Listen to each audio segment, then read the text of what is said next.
ఎంపీలకు ఉండదు, మంత్రులకైతే అసలు ఆస్కారం లేదు. సమస్యల పట్ల సంపూర్ణమైన అవగాహన కలిగిన వాళ్ళు ఇవాళ దాని పర్యవేక్షణ అధికారం అంతిమంగా దాని మంచి ఏందో చెడేందో అన్ని ప్రజాక్షేత్రంలో పోయే వాళ్ళు మీరే కాబట్టి మనమే జిమ్మదారు, అధికారి జిమ్మదారు కాదు. మనం చూస్తూ ఉంటాం, కమిషనర్ అనేక మంది వస్తారు పోతారు, చిన్న చిన్న ఉద్యోగులు వస్తారు పోతారు, కానీ ఒక్కోసారి కౌన్సిలర్ 15 రిజర్వేషన్ కలిసి ఆస్కారం జరుగుతుంది.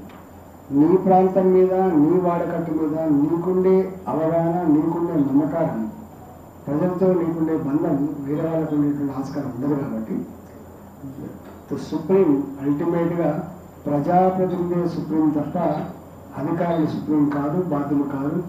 మనమే దాన్ని నియంత్రించుకోవచ్చు ఉంటుందని చెప్పి నిర్మాణం చేస్తాం. ఇవాళ మనం ఈ సిస్టమ్ అంతా కూడా ఎందుకు వచ్చిందంటే దానికే వచ్చింది.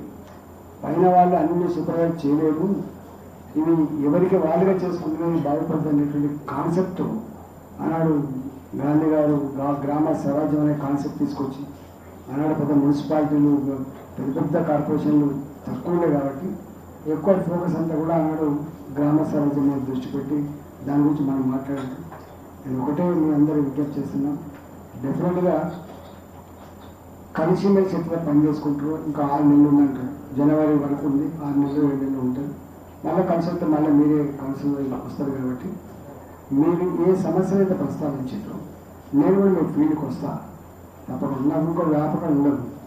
జనరల్గా నాకుండే స్వార్థం ఏముంటుందంటే, నేను ఏ చిన్న మీటింగ్ అయినా పోతానండి, నాకు అలవాటు.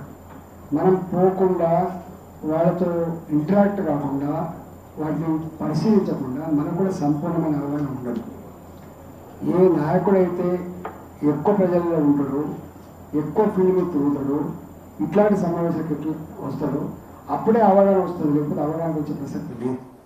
కాబట్టి నాలాంటి వాడు ఏ చిన్న మీటింగ్ అయినా సమయం ఉంటే తప్పకుండా వచ్చే ప్రయత్నం చేస్తా.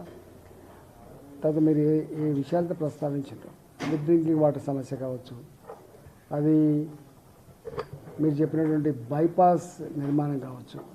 మీరు చూసిన నేను మన పార్లమెంట్ ఫస్ట్ సమావేశాలకు పోయిన మన ఫస్ట్ సమావేశాలకు పోయిన తర్వాత నేను దాదాపు నాకు ఏ మంత్రులు అయితే మన మలకాయి పార్లమెంట్కి సంబంధం ఉందో అందరి మంత్రులతో ఒక అపాయింట్మెంట్ అడిగి ఒక 15 నిమిషాలు 20 నిమిషాలు అందరితో మీటింగ్ పెట్టాం. ఫస్ట్ మొట్టమొదటి మీటింగ్ నితిన్ గడ్కరీ గారితో పెట్టాం. ఎందుకంటే ఈ హైదరాబాద్లో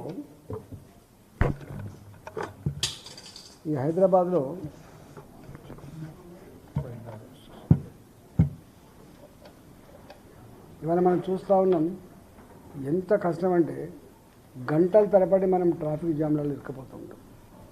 ఆఫీసులో పనిచేసిన దానికంటే కూడా, మన నిత్యం పనిచేసుకున్న దానికంటే కూడా ఈ ట్రాఫిక్ జాముల వల్ల మనం అలసిపోయినటువంటి, మన వృధా అయ్యేటువంటి శ్రమ చాలా ఎక్కువ, పడేటువంటి టెన్షను, తర్వాత ఆ పొల్యూషన్ ఎక్కువ అని చెప్పి ఫస్ట్ మీటింగ్ వాళ్ళతో పెట్టి మనం ఉప్పల్ ఇది నిర్మాణం జరుగుతుంది. 4.5 years అవుతుంది, 5 years అవుతుంది. అయితే దీనివల్ల ఎంత సమస్య ఉత్పన్నమైందో అక్కడ అనుభవించడం తెలుస్తుంది. సాయంత్రానికల్లా స్వీట్ షాపులో కావచ్చు ఒక దాకా మట్టి ఉంటుంది. ఎప్పటికప్పుడు దులుపుకోకపోతే ఒక మట్టి పెరగపోతుంది. దానివల్ల వచ్చేటువంటి రెస్పిరేటరీ సమస్యలు, ఆరోగ్యపరమైన సమస్యలు, అసలు ఆ గతుకుల రోడ్లలో పోతున్నప్పుడు నడుము నొప్పులు, కాళ్ళను బట్టి ఆరోగ్యపరమైన సమస్యలు కావచ్చు, లేదా ఇతరత్ర బిజినెస్ వ్యాపారం దెబ్బతినడం కావచ్చు, చాలా నష్టం అవుతుంది. మనం చెప్పినాం, ఫస్ట్ సూచన చేసిన వారికి మీరు ఎక్కడైతే హైదరాబాద్ లాంటి ప్రాంతంలో నిర్మాణం చేస్తారో ఈ ఎక్కడో ఫైబ్రిక్ టైపే ఉంటుంది కాబట్టి అన్ని సంపూర్ణంగా సమకూర్చుకున్న తర్వాత అప్పుడే మొదలు పెట్టాలి తప్ప మీరు మొదలుపెట్టి ఇన్ని సంవత్సరాలు కాలయాపన చేస్తే మీకు చెడ్డ పేరు వస్తుందని చెప్పిన ఫస్ట్.